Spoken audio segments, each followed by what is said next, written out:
Hello friends, welcome to my channel.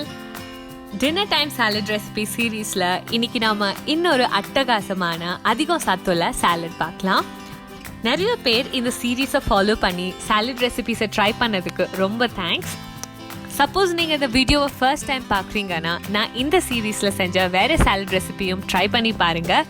நான் மேலே அந்த வீடியோஸை லிங்க் பண்ணியிருக்கேன். ஓகே, வாங்க வீடியோக்குள்ளே போகலாம். இன்னைக்கு பார்க்க போகிற வெஜ்ஜி பூஸ்ட் சாலட்க்கு நமக்கு தேவையான பொருட்கள் என்னென்னு பார்க்கலாம். 2 தக்காளி, ஒரு சீமை சுரக்காய், கீரை வகை ஏதாவது எடுத்துக்கலாம். நான் இங்கே லெட்யூஸ் எடுத்திருக்கேன். முட்டை கோஸ், நான் இங்கே சைனீஸ் கேபேஜ் எடுத்திருக்கேன்.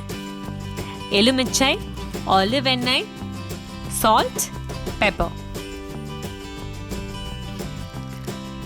இப்போ நம்ம காய்கறிகளை கட் பண்ண ஆரம்பிக்கலாம். முதல்ல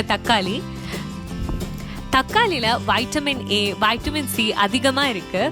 அண்ட் கால்சியம், ஃபாஸ்பரஸ், இரும்பு சத்து, வைட்டமின் பின்னு நிறைய சத்துக்கள் அடங்கி இருக்கு. அடுத்து நம்ம சீமை சுரக்காயை கட் பண்ணலாம். சீமை சுரக்காய் கண்ணுக்கு ரொம்ப நல்லது, டைஜஷனுக்கு உதவும் அண்ட் பிளட் சுகர் லெவலை கட்டுப்படுத்தும். அடுத்து லெட்யூஸ் கட் பண்ணலாம். நீங்கள் இதுக்கு சப்ஸ்டியூட்டாக எந்த கீரை வேணாலும் யூஸ் பண்ணிக்கலாம். கீரையில் நோய் எதிர்க்கும் தன்மை, வைட்டமின்ஸ், மினரல்ஸ் அண்ட் நார் சத்துக்கள் அதிகமாக இருக்குது. கீரை சாப்பிட்டா சருமம் நல்ல பொலிவோடு இருக்கும் அண்ட் முடியும் அடர்த்தியாக இருக்க உதவும். அடுத்ததான் முட்டைகோஸில் வைட்டமின் ஏ இருக்கிறதுனால இதை சாப்பிட்றது கண்ணுக்கு ரொம்ப நல்லது. சரும வறட்சி, தலைமுடி உதிர்வு, உடல் சூடு, தொற்று நோய்கள் போல பிரச்சனைகளையும் குணப்படுத்த உதவும். ஆல்ரைட், இப்போ இந்த காய்கறிகளை மிக்ஸ் பண்ணலாம். முதல்ல தக்காளி, அப்புறம் சீமை சுரக்காய், அப்புறம் லெட்டூஸ், முட்டைகோஸ். அடுத்ததான் நம்ம சாலட் ட்ரெஸ்ஸிங் பார்க்கலாம்.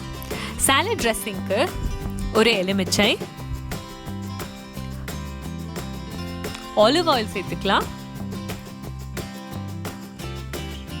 Salt, pepper. இதை நல்லா மிக்ஸ் பண்ணிக்கோங்க. அண்ட் இப்போ இந்த ட்ரெஸ்ஸிங்கை நம்ம சாலட் மேலே ஊற்றலாம். மிக்ஸ் பண்ணதுக்கு அப்புறமா நம்ம சாலட் ரெடி. இந்த சாலட் ரெசிபியை ட்ரை பண்ணி பார்த்துட்டு எப்படி இருக்குன்னு கமெண்ட்ஸில் சொல்லுங்கள். Thanks for watching. See you again in another video. Thank you.